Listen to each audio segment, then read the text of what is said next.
2024 में दल क्या ये 4 चुनौतियां स्वीकारेंगे? संकेत उपाध्याय वरिष्ठ पत्रकार हैं।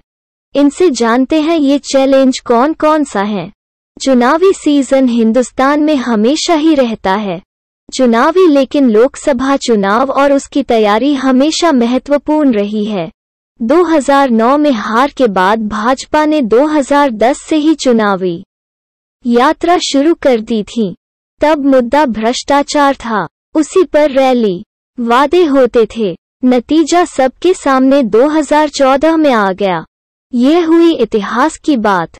आज हम राजनीतिक दलों को चुनौती देना चाहते हैं कि इस देश में 2024 से पहले मुद्दा क्या हो। वे जो नेता तय करें या वे जिनसे जनता का सरकारें हैं। इससे पहले नेता अपने मुद्दों में उलझाएं, हम ऐसी 4 चीजें लाए हैं जो आज तक चर्चा में तो छोड़िए, पार्टी के मैनिफेस्टो तक भी नहीं पहुंची। ये 4 ऐसी चुनौतियां हैं जिस पर सारे नेता एक हो जाते हैं। ये पार्टियों को खुला चैलेंज है कि क्या आप इन 4 चीजों का जिक्र 2024 के घोषणा पत्र में कर सकते हैं। चैलेंज 1, राजद्रोह का कानून खत्म करो। अंग्रेज चले गए, उनके खुद के देश से उनका बनाया यह कानून चला गया, लेकिन इसका राजनीतिक उपयोग भारत में आज तक हो रहा है। सुप्रीम कोर्ट तक ने इसे खत्म करने की चर्चा पर जोर दिया है, लेकिन नेता यही कहते हैं कि कानून रहना चाहिए, बस उसका दुरुपयोग न हो। आज ऐसे कानून की क्या जरूरत जो मूल रूप से सरकार के खिलाफ बोलने पर उपयोग होता हो। अंग्रेज धारा 124 से इसीलिए लाए थे कि कोई उस समय की सरकार के खिलाफ विरोध न करे। हमारे नेताओं ने राजद्रोह को देशद्रोह की तरह प्रस्तुत कर दिया है। यह कानून 2 ही तरीके से खत्म हो सकता है, या तो अदालत करें या संसद में नेता। तो बया कोई पार्टी यह चुनौती स्वीकारेगी, संसद में इसे रद्द करेगी।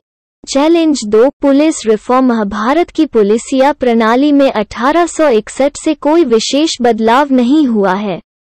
आजादी के 75 साल बाद भी इस व्यवस्था में एक अल्पविराम तक नहीं बदला। अंग्रेजों के लिए बनी व्यवस्था अब नेताओं के लिए बनी व्यवस्था हो गई है।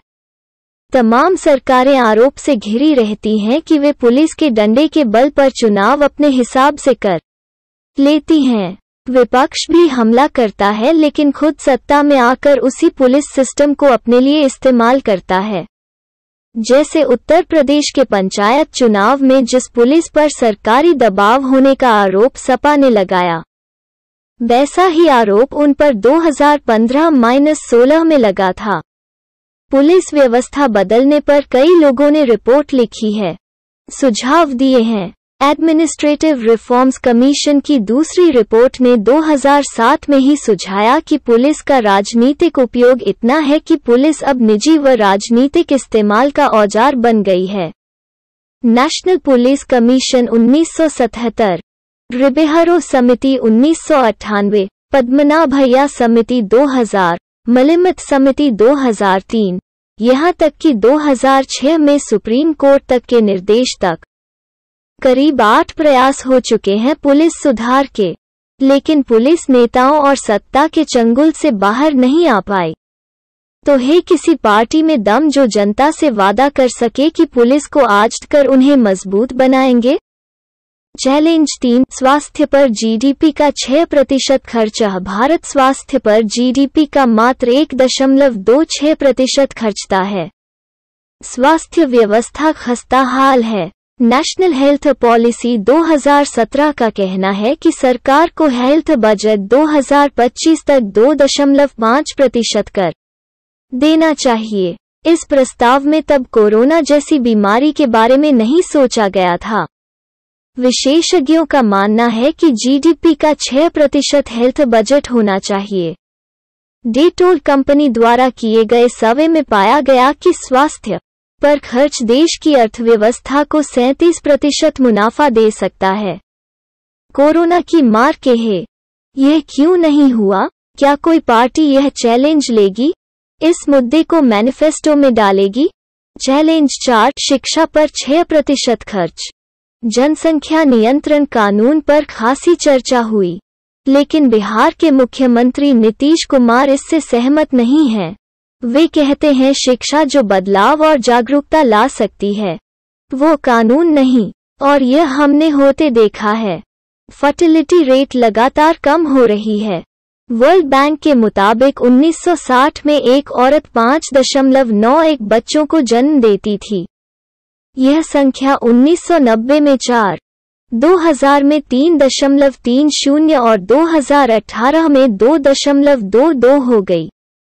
जो सफलता शिक्षा और जागरूकता फैलाकर मिली, उसके लिए कानून क्यों लाना चाह रहे हैं? असली चुनौती है कि राज्य शिक्षा पर खर्च बढ़ाएं। 1968 से हर नेशनल पॉलिसी ने सुझाव दिया है कि हम जीडीपी का 6% शिक्षा पर लगाएं, जबकि 2019-20 में भी हम सिर्फ 3.7% तक ही पे हैं। क्या यह राजनीतिक रूप से घनघोर नाकामी नहीं है? तो नेता कम से कम घोषणा पत्र में यह करने का वादा तो करें। तो बोलो नेता लोग, है हिम्मत? करोगे ये वादे?